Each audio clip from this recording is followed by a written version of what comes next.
Hello, everybody. Good morning, everyone. It's really a pleasure to be here with all of you. This amazing view here. We are really very excited for this conference. We worked really very hard for that. And because most of the people here are from Brazil, I'll be speaking Portuguese. If you need translation, just grab one device there and you have simultaneous translation. Bom dia a todos novamente. Meu nome é Rafael, eu sou estudante de MBA aqui do MIT e estou muito feliz aqui de estar dando a abertura da terceira edição da Brasil Conference. A gente está muito animado para começar a conferência, eu sei que está todo mundo animado para a palestra da Marina, mas eu queria dar alguns avisos bem rápidos antes de a gente começar. Primeiro aviso é uma questão logística. Eu peço que todos vocês prestem muita atenção no crachá. É muito importante para a gente ter o controle nosso de segurança das pessoas que estão aqui dentro através do crachá. A gente tem speakers de alto nível e a gente está sendo muito rigoroso nesse controle, tá? Assim, o próximo painel for Foundations, eu peço que você fique mais ao fundo da sala. O painel Foundations será em outro prédio, tá? E se você for do Foundations, eu peço que você, assim que acabar a palestra, pegue o elevador e vá para o térreo, que a gente vai ter voluntários que vão te guiar até a próxima sala. Tá bom? Além disso, eu queria agradecer aos 70 estudantes de Harvard e MIT que ajudaram a fazer esse evento acontecer no meio de provas, teses de dissertação, aulas. Eu sei que todo mundo trabalhou muito duro por isso. E também gostaria de agradecer nossos patrocinadores que acreditaram no evento desde o início e também os speakers que vieram, muitos deles do Brasil, simplesmente para falar na conferência. E, por fim, a última coisa que eu queria falar é explicar um pouquinho qual que é o objetivo que a gente vê na Brasil Conference.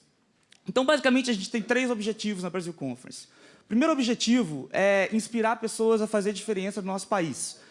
Então, a gente acredita que nessa conferência, cada conexão, cada aperto de mão, cada ideia nova que surgir aqui, vai inspirar as pessoas a fazer a diferença no nosso país. Nossa conferência está sendo transmitida ao vivo para milhares de pessoas. E, inclusive, tem algumas universidades no Brasil, em vários estados, que estão fazendo centros locais para assistir a conferência. Então, a gente acha que é uma plataforma realmente para inspirar as pessoas a fazer a diferença depois. O segundo ponto que eu queria falar aqui da Brasil Conference, que é um dos objetivos, é aumentar a conexão entre Harvard e MIT com o Brasil. Nessas duas faculdades, a gente tem acesso a recursos incríveis, né? Eu, por exemplo, para dar um exemplo, formei em Economia do Brasil e é impressionante. Os livros que eu estudei, os professores dão aula aqui. Né? Só pelo Departamento de Economia do MIT, passou mais de 19 prêmios Nobel. Então, é uma oportunidade única que a gente acredita de ter esses professores dessas duas instituições juntos com as principais lideranças brasileiras discutindo o Brasil. E a gente acredita que isso é uma oportunidade única também. E o último ponto que a gente queria frisar é um problema que a gente identificou na sociedade brasileira, não só na sociedade brasileira, mas também no mundo, que é a questão do diálogo. A gente acredita que hoje está faltando, não existe diálogo. E quando as pessoas conversam, às vezes, de política, de economia, as discussões são rasas e agressivas. A gente entende que as soluções não são nem preto nem branco, muitas vezes tons de cinza, e que os problemas são muito complexos. Então, por isso que a gente criou essa conferência diversa, com vários tipos de pessoas que pensam diferentes, que têm background diferente.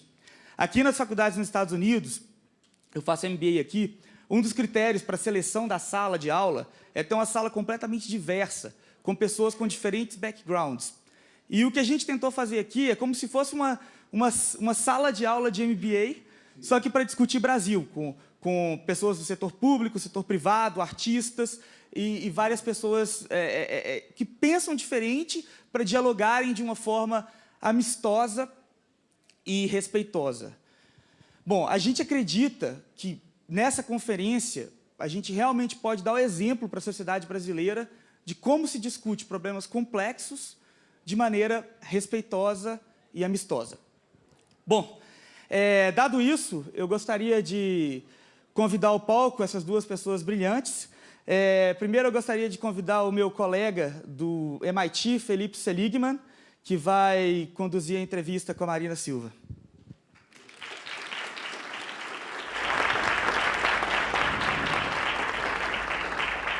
E também gostaria de dizer que é uma honra ter na abertura da nossa conferência uma pessoa que sempre esteve aberta ao diálogo e às diferentes perspectivas, Marina Silva.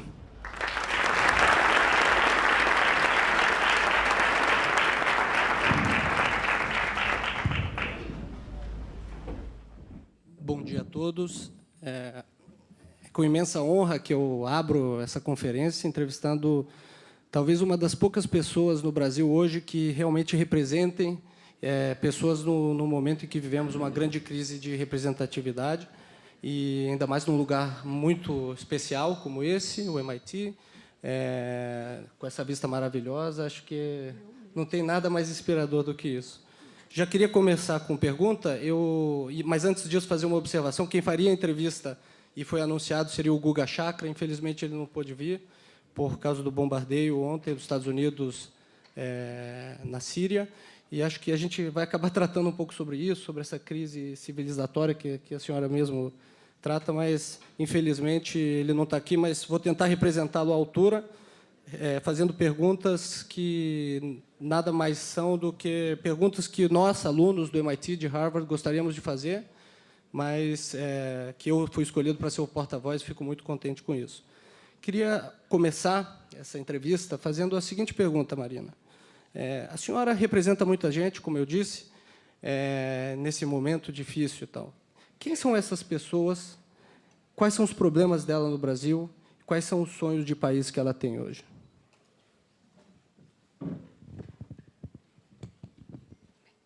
Bem, primeiro, obrigada pelo convite. Obrigada, Felipe. Acho que é um momento mesmo especial e que bom que a perspectiva do diálogo entre diferentes.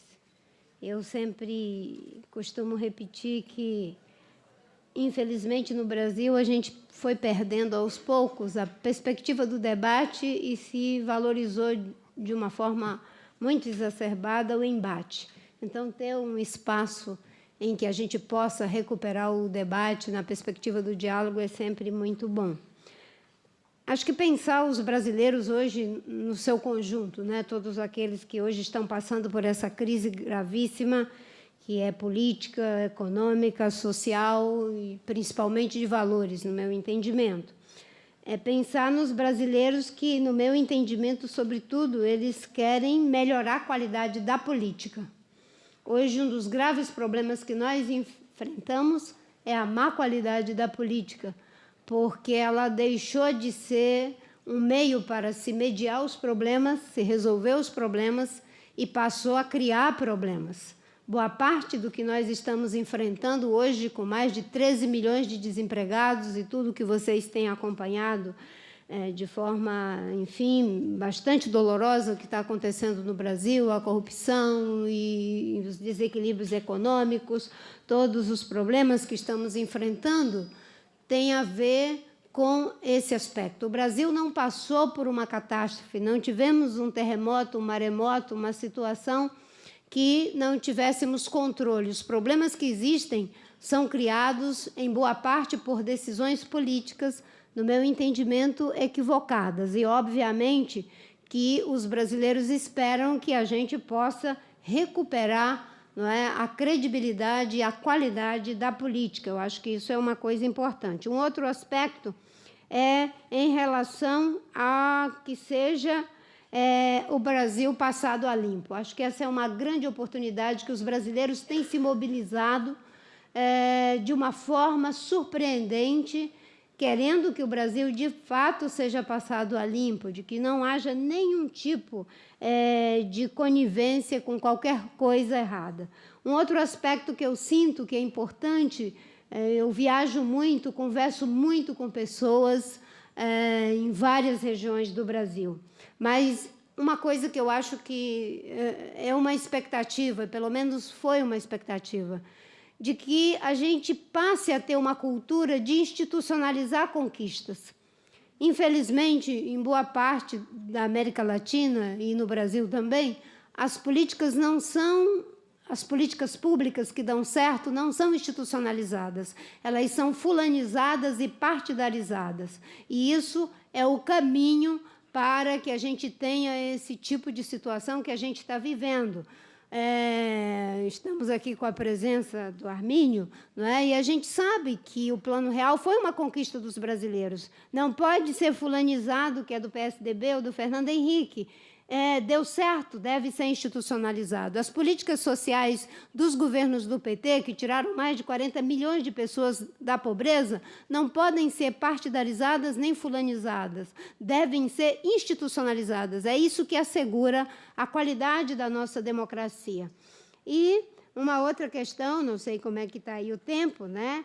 É que a gente possa, sim, criar um espaço efetivo de participação da sociedade. A sociedade brasileira tem avançado significativamente no que concerne a ampliar a sua participação. As pessoas, como no mundo inteiro, não querem ser espectadoras da política, elas querem ser mobilizadoras, protagonistas. E, infelizmente, me parece que a resposta a esse protagonismo cidadão é a tentativa de, inclusive no momento que é uma contradição, em que boa parte dos políticos, e eu falo isso sem me excluir, porque eu também sou uma pessoa do mundo da política, não é? Estão sofrendo um dos piores desgastes já imaginado na política, em que os partidos estão completamente desmoralizados em função das graves denúncias de corrupção e tudo que vem sendo fartamente denunciado pela imprensa e pelas investigações.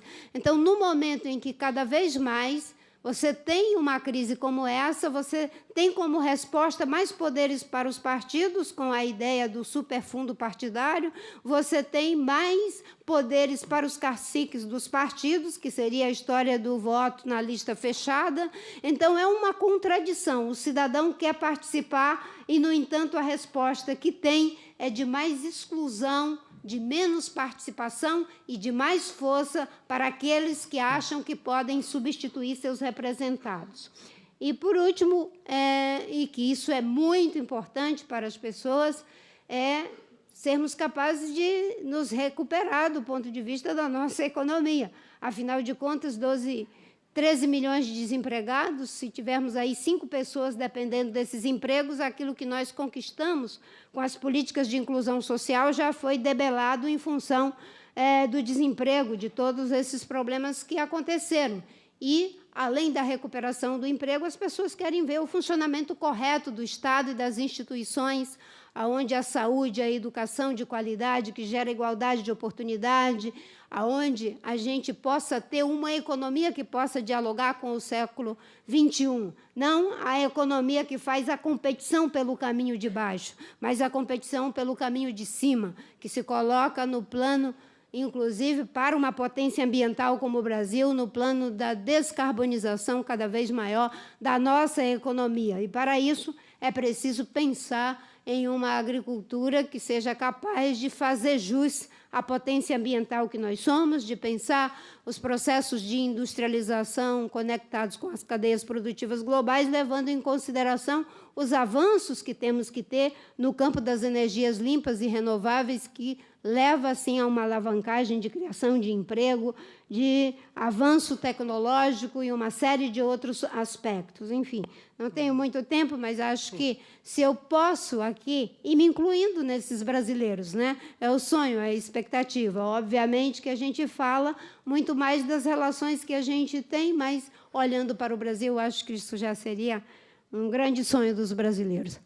Pegando o gancho da economia, para depois entrar nos assuntos políticos, a senhora sempre foi uma grande crítica, uma forte crítica do modelo de desenvolvimento do Brasil, defendendo um modelo de desenvolvimento sustentável. Onde erramos nos últimos anos, nos últimos governos, e o que fazer diferente para acertar? Bem, quando eu falo da necessidade de um modelo sustentável de desenvolvimento, eu estou me referindo a algo que é o desafio do mundo.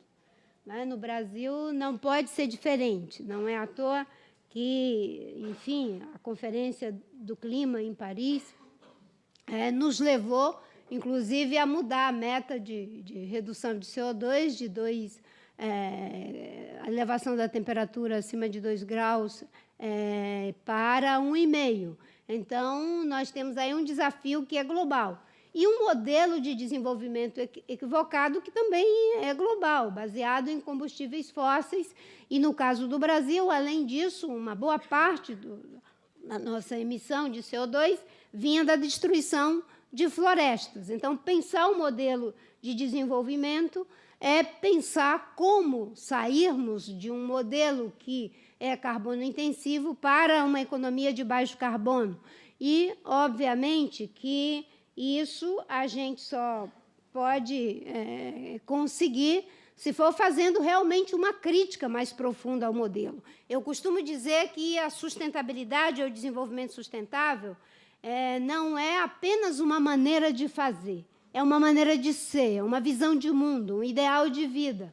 Se nós pensarmos a sustentabilidade apenas como uma maneira de produzir melhor a nossa energia, os alimentos que vamos consumir, enfim, as casas, todos os meios materiais para a nossa existência, eu diria que a gente até consegue alguns bons resultados, mas não serão suficientes. A sustentabilidade é mais do que uma maneira de fazer, é uma maneira de ser, uma visão de mundo, um ideal de vida.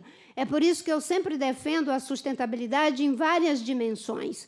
As Nações Unidas estabelecem 4 dimensões, a econômica, a ambiental, a social e a cultural, e eu achei por bem acrescentar mais 3, que um modelo para ser sustentável, além dessas, deve ser também sustentável do ponto de vista político, e a insustentabilidade política, não só no Brasil, mas no mundo, com os retrocessos que nós vemos, inclusive aqui nos Estados Unidos, aonde há ameaça de sair do Acordo de Paris, aonde os recursos para o setor ambiental são cortados, os compromissos assumidos, os incentivos para a geração de energia com base em carbono intensivo, isso tudo são retrocessos, não é? Mas a sustentabilidade ela é também do ponto de vista político, e as decisões políticas afetam as mudanças, inclusive para essa escala de modelo.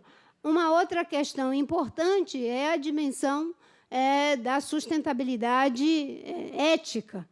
Boa parte dos problemas que nós estamos enfrentando já tem respostas técnicas. O que falta é o compromisso ético de colocar a nossa técnica a serviço das decisões políticas que tomarmos. E eu acrescento uma outra que parece supérflua, que é a dimensão da sustentabilidade estética. Muitas coisas devem ser preservadas não apenas pelo valor econômico que tem, mas, inclusive, por outros aspectos. Nós somos humanos porque somos seres cognitivos, somos humanos porque somos seres estéticos, somos humanos porque somos seres éticos. Pensar a sustentabilidade no seu aspecto da estética é saber que tem coisas que devem ser preservadas pelo seu valor simbólico, pelo seu valor histórico, pelo seu valor acústico, pelo seu valor imagético e pelo seu valor pictórico. Isso é uma outra dimensão da sustentabilidade que, muitas vezes, aqueles que fazem apenas o cálculo pragmático, né, da liquidez dos seus investimentos não levam em conta, mas que a humanidade tem necessariamente que considerar. Então, a sustentabilidade e a mudança que nós queremos são outros ideais identificatórios. E esses ideais identificatórios devem estar no Brasil e devem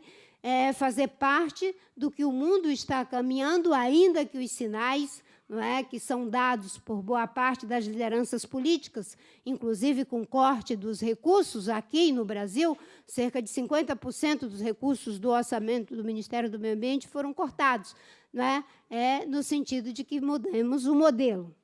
E, na sua avaliação, qual é o papel do Estado para fazer valer esse novo modelo de desenvolvimento?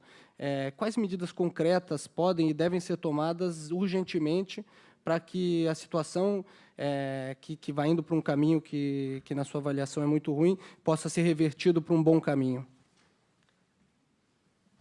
O Estado tem um papel importante, mas o bom de tudo isso é que a sociedade talvez tenha um papel mais importante ainda, porque nessa agenda da sustentabilidade, os avanços que nós alcançamos até agora foi muito mais por pressão e mobilização da sociedade e de alguns segmentos do empresariado do que mesmo por ação é de governo. Eu mesma, que fui ministra do Meio Ambiente durante 5 anos e meio e 13 dias, eu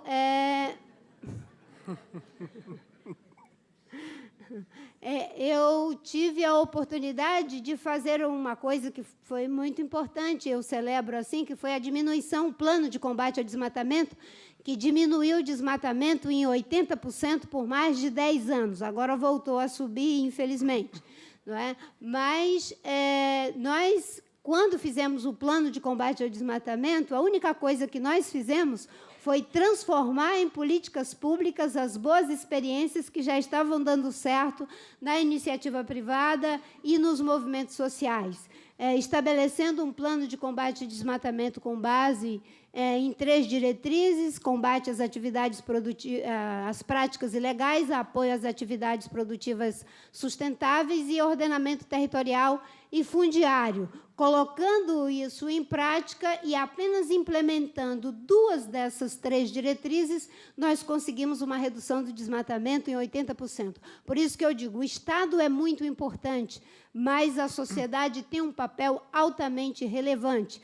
Obviamente que mudar a cultura de que vamos fazer as coisas para a sociedade é fundamental. Não há mais como fazer para, é preciso fazer com, e a sociedade tem uma contribuição muito grande. Obviamente que os investimentos precisam ser feitos.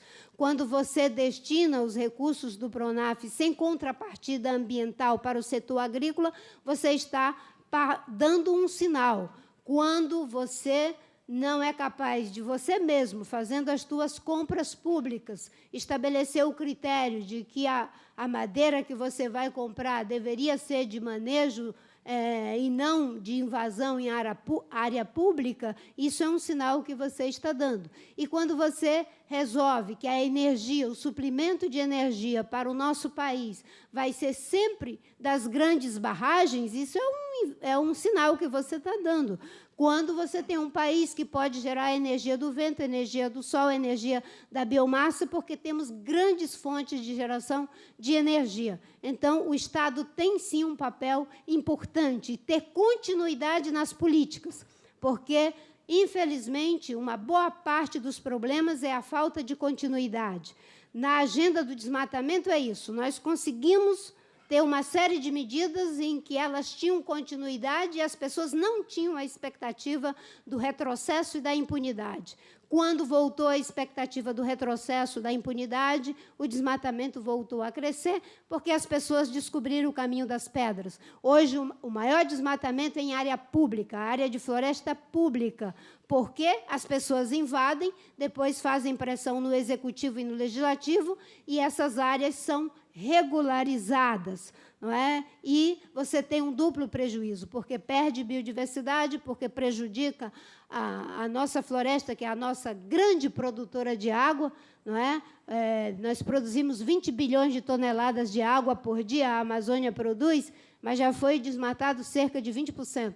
Tem um amigo meu, o Tasso, que fez um cálculo que disse que o que a Amazônia produz de água por dia é equivalente a 6 meses de geração, e se fosse utilizar, né, para bombear tudo isso com energia, é equivalente a 6 meses de geração de todas as plantas de geração do mundo. É muita água, são serviços ambientais altamente relevantes. E, no entanto, a gente dá sinais trocados, não é? Sacrifica-se o recurso de milhares e milhares de anos pelo lucro de apenas algumas décadas, quando a gente pode utilizar com sabedoria esses recursos e, inclusive, potencializar aquilo que é o nosso forte, porque a nossa agricultura só é forte porque tem terra fértil em abundância, sol em abundância e água em abundância.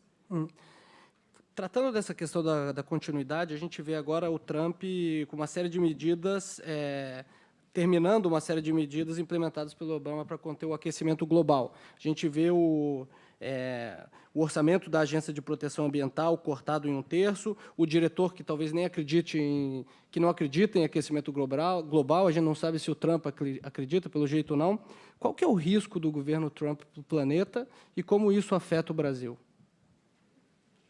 É incrível que, em pleno século XXI, com mais de 95% dos membros do painel intergovernamental para mudanças climáticas, asseverando que o que acontece em função da grande quantidade de CO2 que nós emitimos em função da nossa energia fóssil, esse debate virou, acontece em torno de quem acredita ou não acredita. É muito estranho isso. Obviamente que o contraditório em todo o espaço é fundamental, e a ciência nunca vai ser unanimidade. É bom que tenha o contraditório, mas são problemas tão graves e tão dramáticos e com possibilidade de reversão de altíssima dificuldade, que, se nós não fizermos as coisas no tempo certo e na medida certa, se lá na frente comprovarmos que, de fato, tem o problema 100% seguro, unanimidade, já não pudermos mais reverter o problema, não há o que fazer. Então, é fundamental que se tenha políticas voltadas para olhar o que a ciência está dizendo e nos alertando o tempo todo. Mas, como eu disse, infelizmente, isso são muito mais decisões políticas, e decisões políticas muito perigosas porque estão lidando com a quebra de algo sem o quê, uma vez quebrado, é impossível existir a humanidade, é impossível existir seres humanos. Nós só existimos porque somos capazes de estabelecer aquilo que o Lacan chama de laço social. O que é o laço social? É a capacidade que você tem de se importar com o que já aconteceu e de se importar com o que vai acontecer. O laço social é algo que só acontece com os que estão no presente. Se você rompe o laço social, se eu já não me importo com o que aconteceu no passado e nem me importo com o que vai acontecer com os que ainda não nasceram, não há perspectiva para a nossa espécie, porque a nossa espécie só existe porque aprendeu a existir, certo? Só somos pessoas porque aprendemos a ser pessoas. E, ao nos desvencilharmos dessa nossa condição humana, como dizia Hannah Arendt, nós estamos fazendo algo muito perigoso. Estamos indo para o terreno do impensável, estamos sendo sequestrados, sendo elegante, pelo princípio do prazer, em prejuízo do princípio da realidade. Os que têm prazer no poder pelo poder, os que têm prazer no dinheiro pelo dinheiro, podem apostar nesse caminho. Os que lidam com o manejo das duas coisas não podem apostar nesse caminho, porque é ameaçar o futuro da vida no planeta, é algo que chega aí para a categoria do impensável. Então, o que nós precisamos é de uma sociedade que não permita esse tipo de retrocesso, porque é muito perigoso.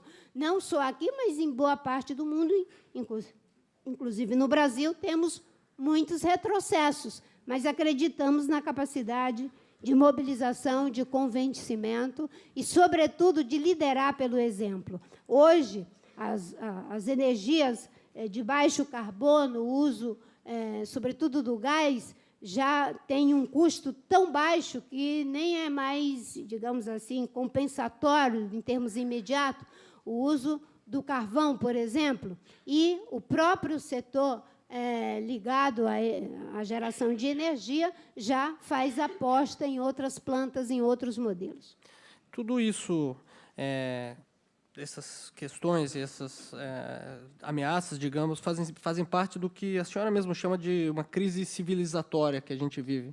A senhora pode contar um pouco como chegou a essa conclusão e dar um pouco exemplos no mundo, eu diria, como, por exemplo, o crescimento da xenofobia na Europa, nos Estados Unidos, mas também no Brasil, e trazer um pouco para a nossa realidade brasileira essa crise civilizatória?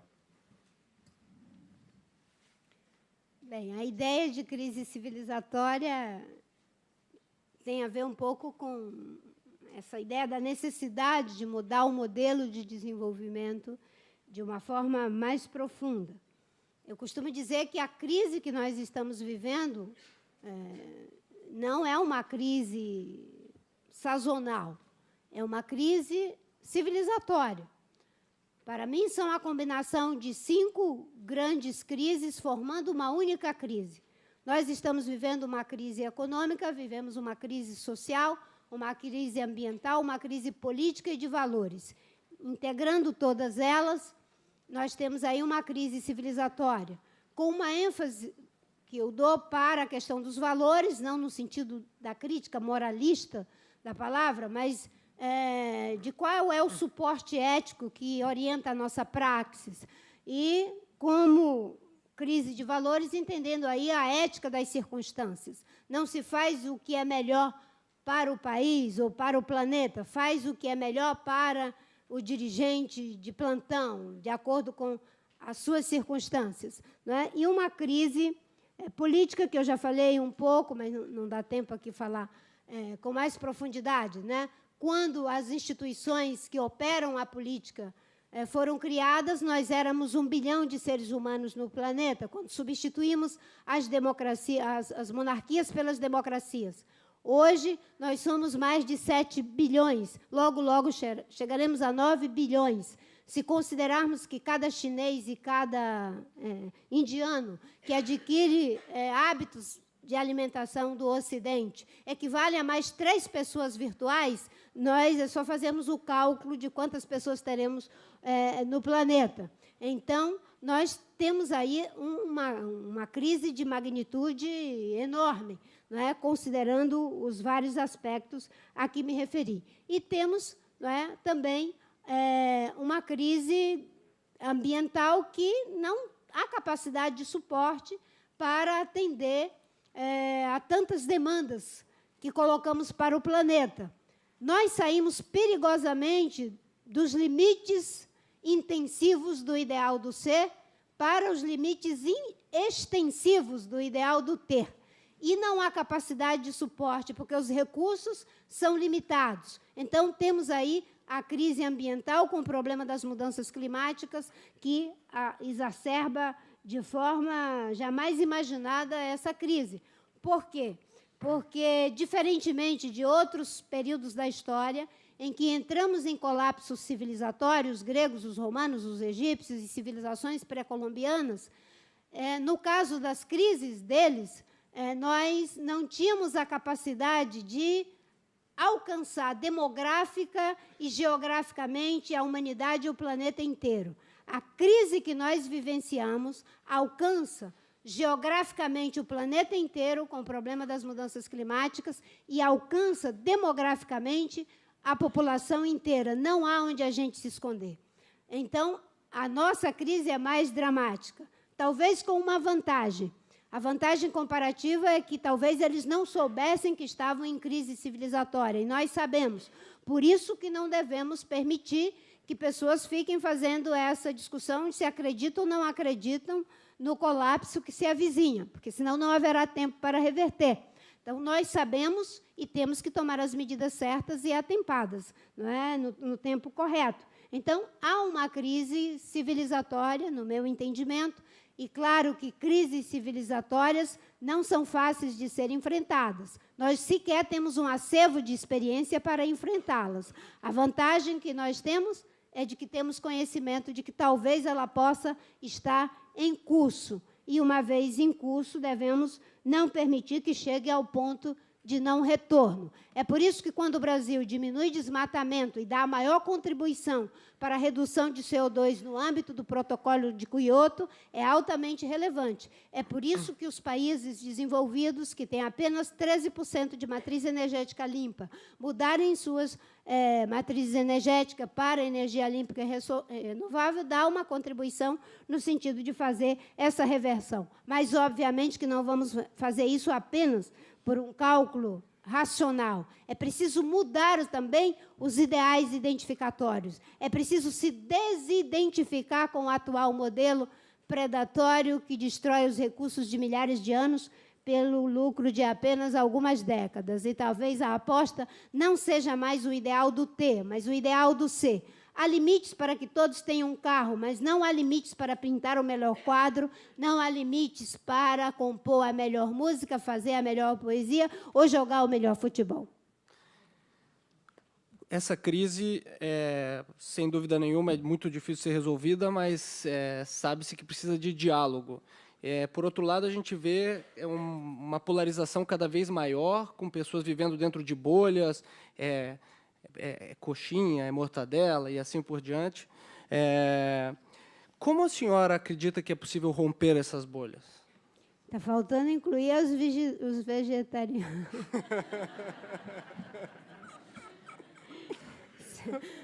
Pois é, Cuidado. uma nova bolha está criada. Só não pode chamar de quê? Sei lá, de abacaxi, né? Bem,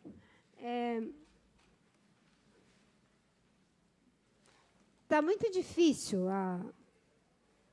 essa ideia de intolerância, de desrespeito pela diferença. Tem um livro do Bauman chamado Em Busca na Política, que eu gosto muito, né? Agora estou confusa, não sei se é esse ou se é o outro, se é possível ética numa sociedade de consumo, mas acho que é num desses dois, em que ele fala o seguinte, né? De que, infelizmente, a gente está trocando liberdade por segurança. E no debate político parece que isso também está acontecendo. As pessoas estão trocando liberdade pelos amigos, liberdade pelos vizinhos, então parece que você não pode dizer o que você pensa, não pode ser quem você é, sob pena de muitas vezes você ser completamente massacrado. E eu acho que a gente tem que recuperar essa ideia que vocês estão pautando aqui do diálogo, né? de como a gente poder fazer isso sem os rótulos, porque a melhor forma de você empobrecer o debate é você rotular. Se alguém é ecochato, eu vou usar o exemplo que é usado comigo, né, o termo, né? Se alguém é ecochato, por que eu tenho que debater com o ecochato? Não é? Já está fora. E se alguém é esses outros adjetivos que você acabou de mencionar, a mesma coisa. Então, a gente tem que ir no mérito e buscar, muitas vezes, os espaços de convencimento. Eu gosto muito de uma frase que diz que a verdade não está com nenhum de nós, ela está entre nós. E acompanhada da ideia de que a melhor forma de você dizer uma mentira não é contando a mentira por inteiro. A melhor forma de você dizer uma mentira é você falando meia verdade. E eu digo isso até por experiência própria, porque lidar com as meias verdades é muito mais difícil do que lidar com uma mentira por inteiro. Porque na meia-verdade, você sabe que se você disser, não, é ambientalista, logo é contra o desenvolvimento, certo? É verdade que você é ambientalista, mas a mentira é que o fato de ser ambientalista já é necessariamente contra o desenvolvimento, certo? É do PT, logo é contra o mercado. É do PSDB, logo é contra as políticas sociais. Enfim, não necessariamente. Então, lidar com a meia-verdade é o que faz com que a mentira seja muito mais eficiente. E a gente precisa criar esse espaço de diálogo. Por último, eu queria dizer uma coisa que eu aprendi, acho que foi com o Ricardo Goldenberg, um psicanalista argentino, que mora, acho que não sei se é no Rio Grande do Sul ou no Rio de Janeiro, mas, enfim, ele diz uma coisa, de que a gente não diz o que a gente é e não revela aquilo que a gente é pelo que se diz de si mesmo, muito menos por aquilo que é dito a nosso respeito. O que é dito a nosso respeito, ou o que a gente diz da gente mesmo, não diz o que a gente é. A única coisa que diz o que você é, o que eu sou, é quando você fala do outro. É quando você fala do outro, rotula o outro, é que você determina quem você é. E eu acho que, nesse momento, o Brasil e o mundo está falando muito de nós mesmos, porque a gente já não consegue ter uma perspectiva de respeito, de sustentação desse outro que nos é radicalmente necessário e radicalmente incômodo. O mesmo incômodo que eu sinto na presença de vocês é o mesmo incômodo que eu sinto na ausência, e eu tenho que aprender a lidar com isso. Não é? Inclusive, nesse debate no Brasil, que hoje é tão difícil, como fazer a justiça, punindo quem de fato deve ser punido, se comprovado, enfim, o crime, sem que isso seja dentro de uma perspectiva de vingança, porque justiça não é vingança. Eu gosto muito do Shakespeare, quando ele diz que o contrário de injustiça não é justiça. O contrário de injustiça é amor, porque toda justiça que não se faz por amor não é justiça, é vingança. Então, a justiça passa a ter um lugar de reparação. Ninguém deve ficar feliz com qualquer pessoa que comete um crime. Eu acho que isso pode ser um caminho para esse encontro, né? Saber que quando eu me dirijo ao outro, eu falo do outro, não é a ele que eu estou revelando, é a mim mesma. Voltando ao conceito das meias-verdades, a gente viu em 2014 uma campanha muito agressiva e a senhora foi vítima de muitos ataques. Na sua avaliação, foi vítima também de meias-verdades?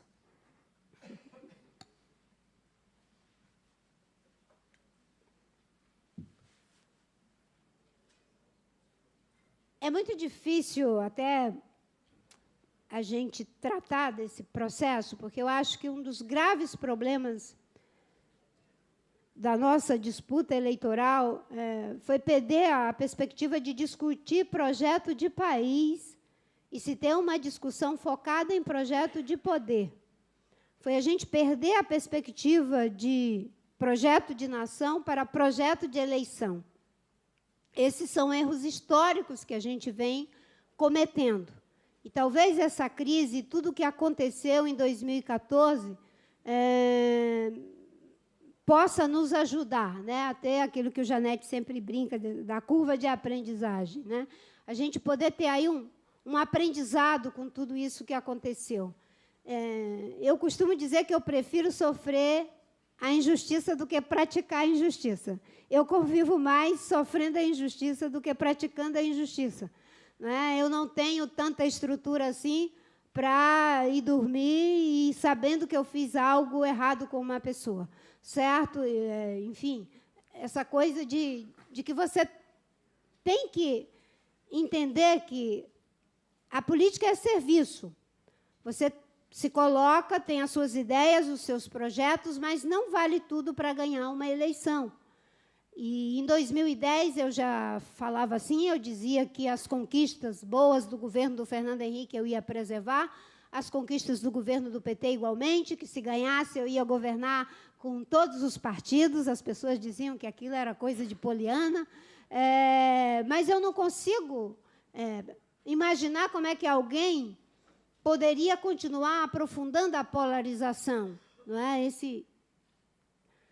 Essa apartação que nós fomos fazendo.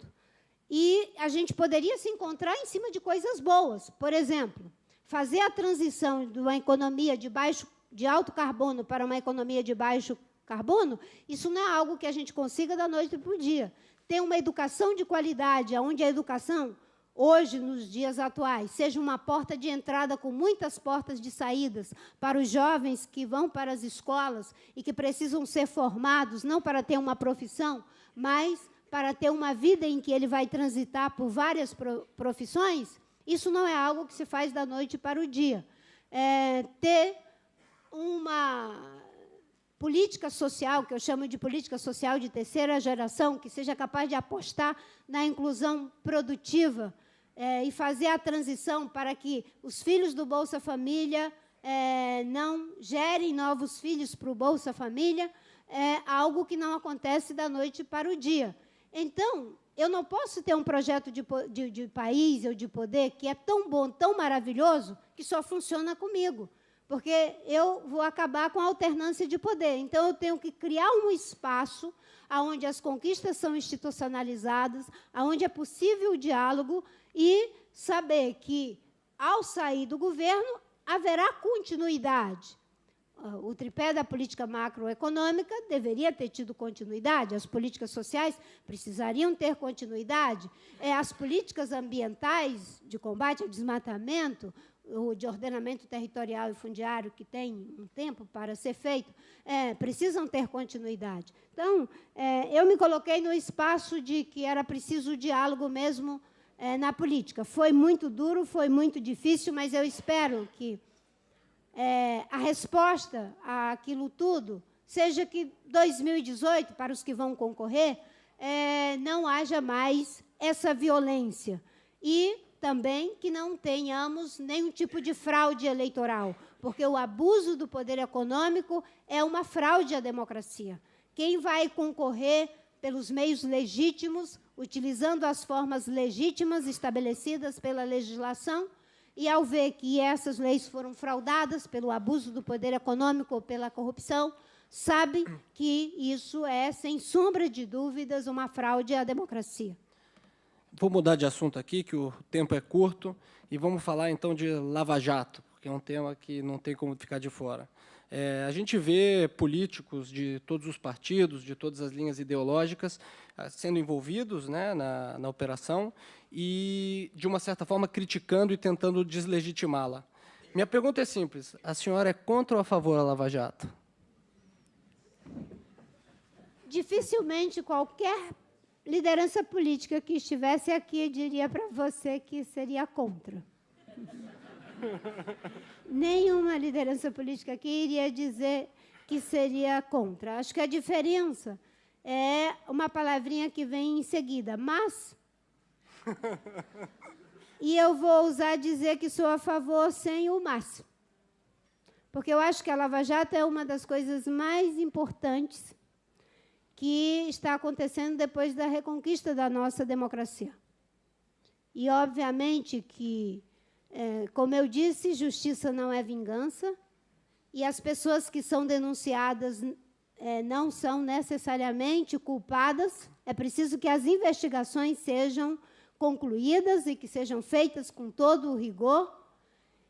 Agora, se não podemos condenar a priori, também não podemos inocentar a priori. Então, o trabalho que está sendo feito pelo Ministério Público, pela Polícia Federal, pela Justiça, enfim, é muito importante. O Brasil precisa ser passado a limpo. Eu não consigo imaginar como é que nós conseguiríamos, com tudo que nós estamos vendo estava acontecendo em relação à Petrobras, em relação aos fundos de pensão, em relação a bancos públicos. Eu poderia ter uma lista enorme aqui de coisas para citar. E ainda bem que está acontecendo.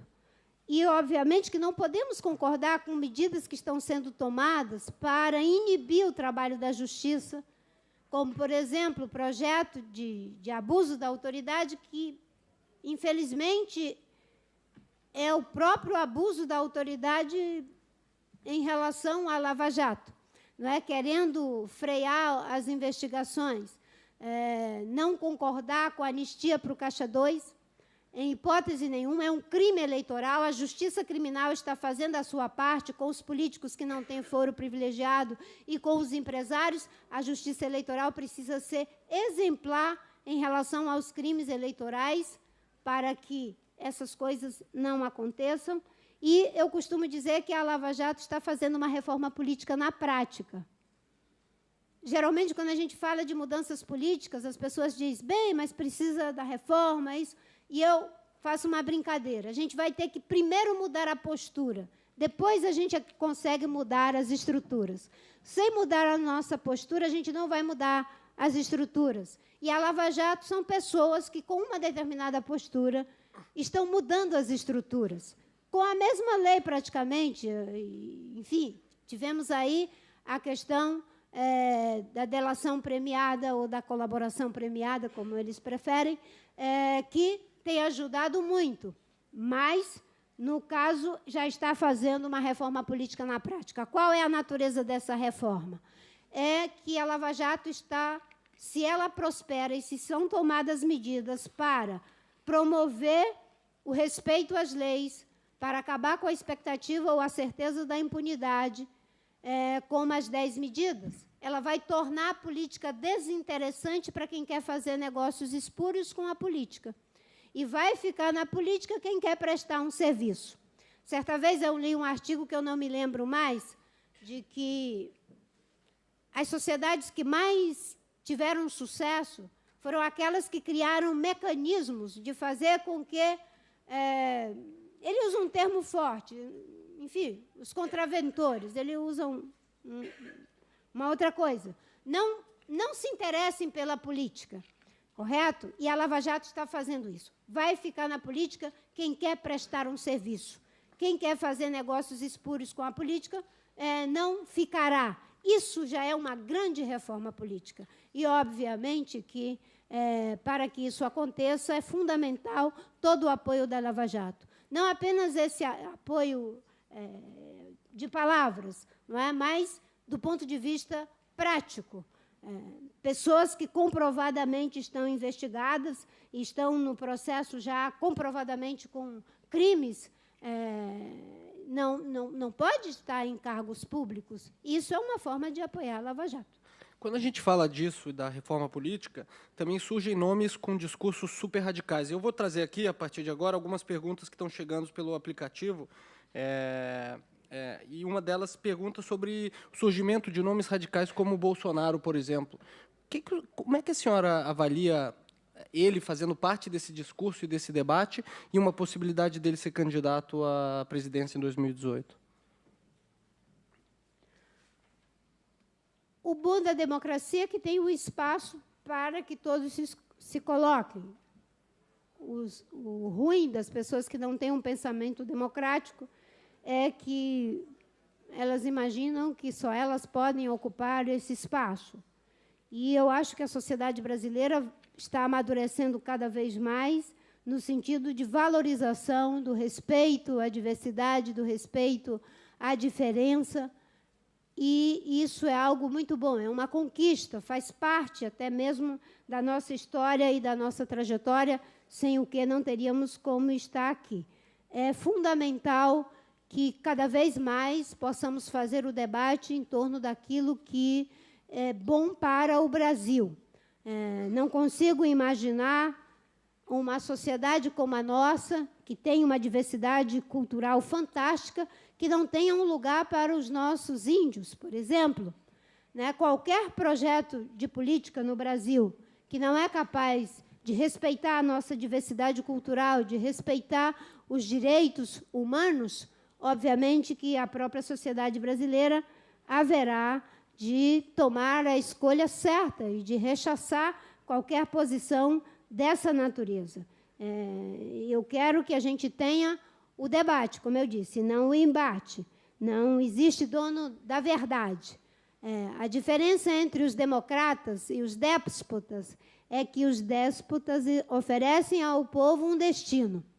Os democratas, a única coisa que eles podem oferecer é a possibilidade de um mundo melhor construído por todos juntos. E eu vou fazer a pergunta aqui mais votada até o momento, que, pelo que diz aqui, a pergunta que não quer calar. Que a senhora será candidata à presidência pela Rede em 2018?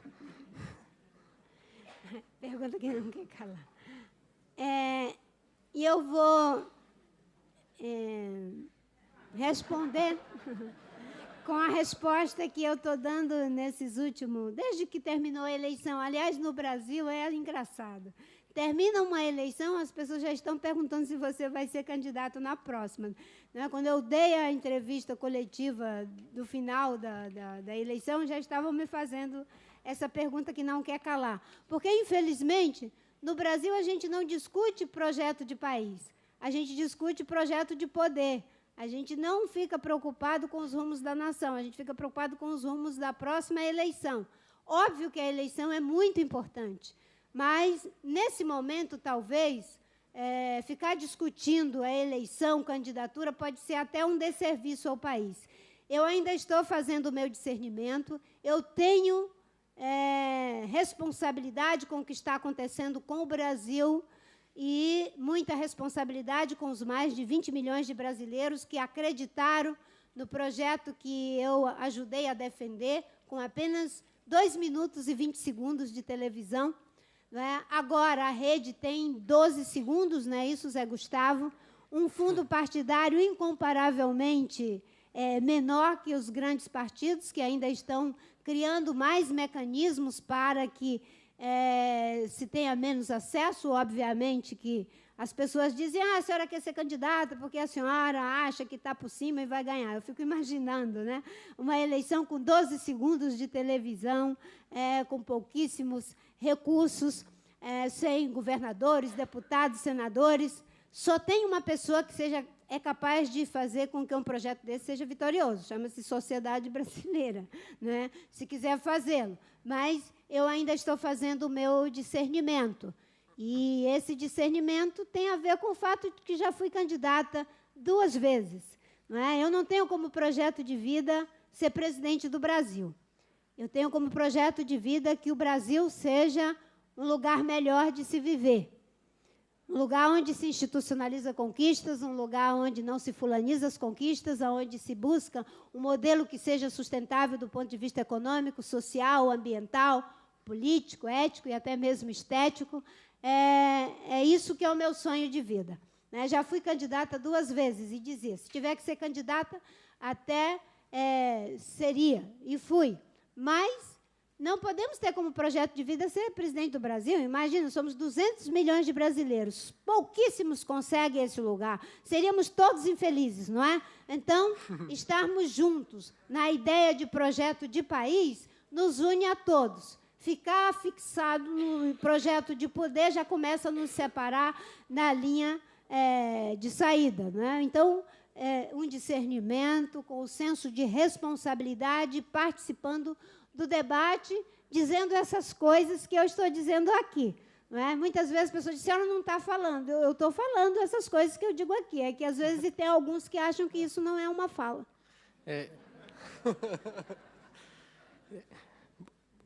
Sendo candidato ou não sendo candidato, o fato é que daqui até a eleição as regras provavelmente vão mudar, né? Tem reforma política sendo debatida.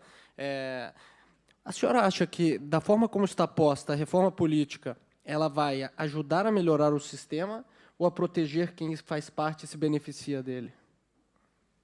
Da forma como está posta, é para institucionalizar a aberração que está sendo criada de história de classe política. Não existe classe política. Os políticos são colhidos nas diferentes classes, nos diferentes segmentos da sociedade, para fazer a representação e a mediação dos interesses. Nós estamos vivendo uma crise não é uma crise na política, é uma crise da política. Parece que a política está impotente para nos ajudar a resolver os problemas. E o que está sendo proposto é para legitimar, institucionalizar essa ideia de classe política.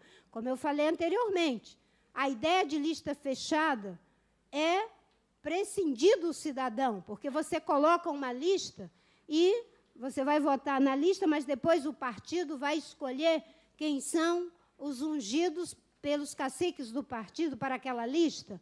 Hoje, pelo menos, a gente pode ser surpreendido. Eu vou até usar aqui uma experiência própria. Dificilmente, numa lista, talvez eu tivesse virado deputada. Não é? Mas, como havia aquele darwinismo político, até aconteceu de poder ser eleita.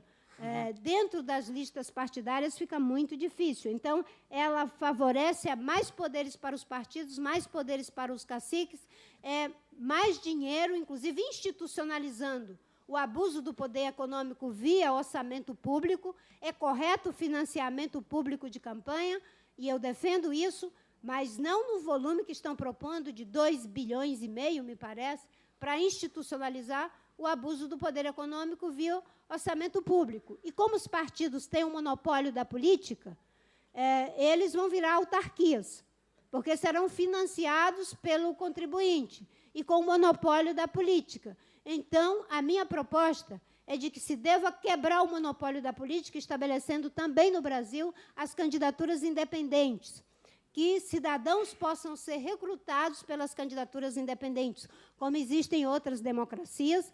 Nas democracias ocidentais, me parece que de cada país, né, Zé Gustavo?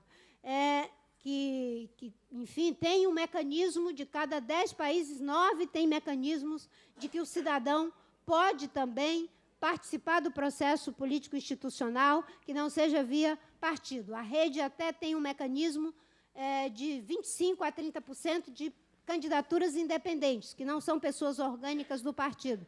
Mas ainda é preciso ser pelo partido, porque a lei não permite isso. É fundamental a quebra do monopólio dos partidos, para que a gente possa ter um concorrente idôneo para os partidos.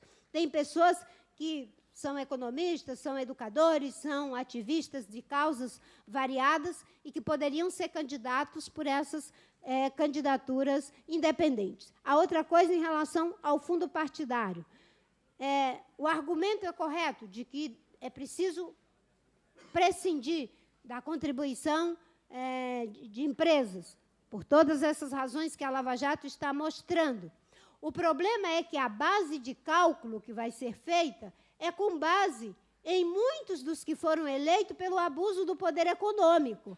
Se é para moralizar o processo, então a base de cálculo não pode ser em cima dos que foram eleitos com base no abuso do poder econômico, para que você crie algum princípio de equidade e você possa ter, enfim, a possibilidade de que outras ideias possam surgir. Eu costumo brincar que o PT e o PSDB, na década de 80 e 90, deram uma contribuição para atualizar a política. Infelizmente, todo o processo tende a uma desestabilização, assimilização e depois passa a uma acomodação. E hoje é preciso uma atualização da política. Os partidos que se compõem e que reclamam muito, porque são legendas de aluguel que se vendem. Olha, eu nunca consegui imaginar que você coloca um produto no mercado se não tiver quem compre. Então, é preciso ter um olho também em quem compra esses partidos que são legenda de aluguel.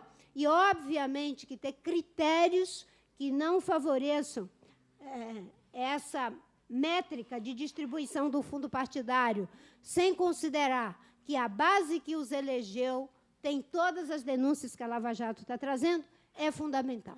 Faço uma última pergunta e já abro para as considerações finais. É a pergunta do Cláudio aqui, que ele pergunta: qual a sua sugestão para viabilizar o financiamento das campanhas? Temos pouquíssimo tempo para encerrar. Bem, quando eu fui candidata em 2010, nós criamos uma frase que era muito importante, que a gente criasse um mecanismo. Nós criamos um mecanismo de contribuição pela internet. Foi a campanha que mais teve contribuição de pessoa física, foi a minha em 2010. Em 2014 foi menor, porque também foi uma coisa assim extemporânea. Infelizmente, com a morte do Eduardo, eu assumi o lugar dele, então não havia o preparo que nós conseguimos fazer em 2010, então foi menor, mas mesmo assim foi significativo. E a ideia era a seguinte: é bom que tenhamos poucos contribuindo, muitos contribuindo com pouco, do que poucos contribuindo com muito, exatamente para não criar nenhum tipo de dono dos partidos, nem das lideranças políticas. A ideia do fundo partidário é muito boa, mas é fundamental que se tenha mecanismos para que a eleição possa não ser eivada do abuso do poder econômico e que a gente possa debater muito mais ideias, convencer as pessoas. A política, infelizmente, está indo para uma crise, porque a gente está vivendo uma espécie de pré-política, né? A violência, a intimidação, essas são formas pré-políticas. A política é convencimento, certo? É convencimento. E, como convencimento, eu acho que não precisa de tanto dinheiro nem de tanto marqueteiro. Precisa de mais ideias. Tem aquela frase de mais filosofia, mais Platão e menos Prozac, né? Então, deveria ser menos dinheiro, menos marqueteiro e mais ideias, mais propostas, mais debates, mais contato com os núcleos vivos da sociedade, que é quem pode fazer a diferença em um processo político tão complexo como esse que o mundo está atravessando, e o Brasil. E as considerações finais. Mesmo com todas essas dificuldades, né, eu acho que a gente está fazendo aí uma aprendizagem que eu espero possa ser profícua. Não devemos ficar inibidos com absolutamente nada dos problemas que estamos enfrentando. E eu sempre digo, diante da adversidade, não devemos nos orientar nem por pessimismo, nem por otimismo. O que deve nos orientar é a persistência. Vamos persistir para que o Brasil seja um país economicamente próspero, socialmente justo, politicamente democrático, ambientalmente sustentável, culturalmente diverso. É isso que vai fazer a diferença. Muito obrigada. Muito obrigado.